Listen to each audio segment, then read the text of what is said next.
Bizde Kırgızlarda ушундай adat bolup kalgan, kızlar күтүп отура бериш керек остановкада, жигиттер келип колун сураш керек. Ошондой бар. Ал туура эмес түшүнүк. Ал ката түшүнүк.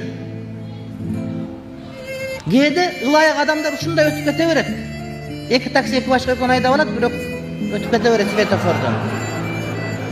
Токтотуп эле айтса туш келет.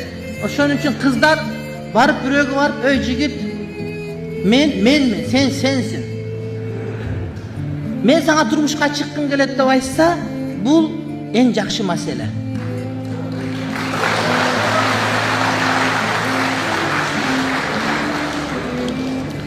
Адамзаттын эң улугу пайгамбарыбыз Хадича энебиз өзүнүн курбусун ортого салган. Мени Мухаммад алсын деп айттырган.